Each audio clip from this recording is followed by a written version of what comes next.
You can ollie things without wheels and trucks on it.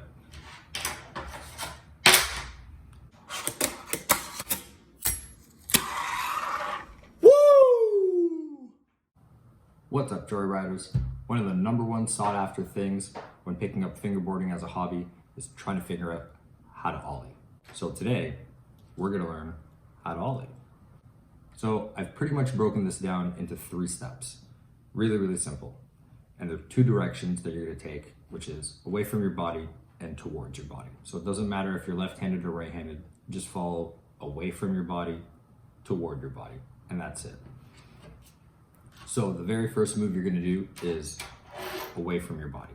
I know it sounds counterintuitive because you want to ollie perhaps over this, and you're like, why am I going away? But trust me on this one. All right, the second thing we're gonna do is pop the board completely backwards. So you're gonna try to just rotate. You're not gonna flick your fingers or anything like that. You're just gonna rotate and try to get the fingerboard to completely flip over and just land on your fingers. Like that. Now the third and final step is one that you'll refine over time, and this will help you develop your ollie into a cleaner,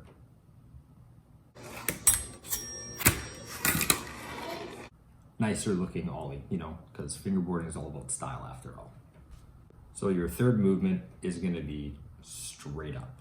So even if you haven't gotten to the point where you're completely able to flip the board over onto your fingers, you can still try this next step.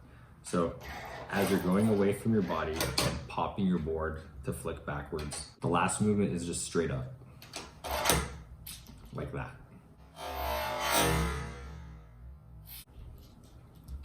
You're gonna go away from your body, flip your wrist, and just move straight up. And as you're flipping, when you get to about here, you're just gonna move your hand straight up, like that.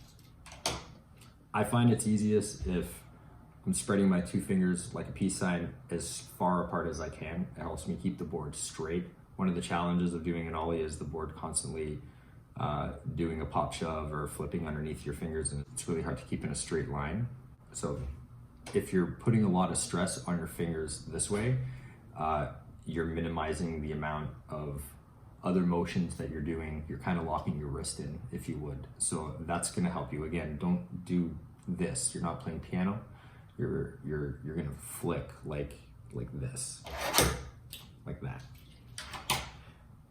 So the third refined movement that you're doing when you do that up motion is all you're gonna be doing is, as you're going up, you're gonna start arcing your hand towards your body, right? Because we're going away from our body, we're popping up, and we're arcing towards our body. So that will turn into that later on. Over time, what you want to do is minimize the amount of back motion that you're doing and just concentrate on popping straight up and over. It really helps if you have an object in front of you that you're trying to pop over. This can be anything from a TV remote to a deck of cards. You can stack how many cards you want high, so it's really easy to figure out. If you have a rail and you want to be really adventurous and try to pop onto the rail or off of the rail, there's something about fingerboarding where if you visualize, you're able to do. And by putting something physically in front of you and like seeing the thing, it really, really helps you. Now, if you're already doing this backwards motion ollie like that to try to get so you'll see a lot of this.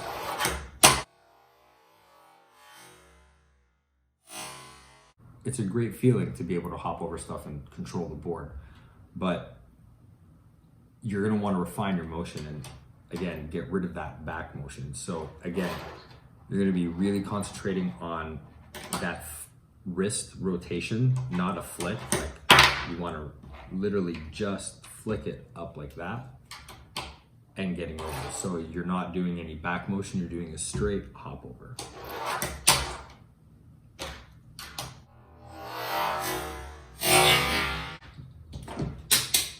Now, there's no easy way to plow through this. You just have to put in the time and the work. It took me a really, really long time to learn how to ollie. Don't limit yourself as far as time goes. Don't put borders around it. Just have fun fingerboarding, and every time you pick up a fingerboard, try ollieing for 2, 3, 4 minutes, whatever you can handle, and then just session, do the things that you like to do. The more fun with it you have, the more likely you're gonna pick the board up and tinker around. I just started learning nollies. They're extremely difficult, but it was a challenge that I really enjoyed conquering, and once I got the feeling, it was a good one. So, but that's a different tutorial video. So to recap everything really quickly, you wanna lock that wrist in by spreading your fingers as far apart as you can, rotate the wrist, none of this movement. Later on, minimize the amount of back movement that you're doing, but at the beginning, move as far back as you have to. It doesn't matter. Leaps and bounds. It's a lot of fun. Once you figure out the ollie, you're gonna wanna see how high you can do it, and the answer is as high as your arm can reach. You can ollie things without wheels and trucks on it. It's once you figure it out, you really figure it out. But again, there's no quick way of doing it. You just have to put in that time, have fun with it while you're doing it, get creative, use objects, obstacles. If it's gonna help you achieve your goals in getting the ollie, if it's gonna help you just have more fun in general while you're fingerboarding, just do it. One of the things that helped me learn to fakie ollie when I was trying to learn that was doing it off a ledge of something. So the fakie ollie motion is this way and like that. And when I was learning it, I would get the wheels as close to the edge as I could, and I'd pop the board over, and it would help me get that feeling of forward motion. So again, get creative, figure out what works for you. One of the things that's really important, in my opinion, is table height. And I like to stand when I fingerboard. So I have a really high table that I do it on. Some people like to sit on the ground. Some people like to sit at a table. Just whatever it is, do it in your comfort zone, and it's gonna be less painful. You're gonna enjoy yourself more, have fun. And again, if you're getting frustrated with it, move on to something else. Just do things that are fun and feel good. But most of all, make sure you're having fun with it at all times. So that ends this tutorial. I really hope it helped you guys out. If you have some questions, leave them in the comment section below. I read all of them. I'll get back to you. Thanks for joyriding, guys. Subscribe if you haven't. As always, guys, stay safe, have fun, and keep joyriding. Peace.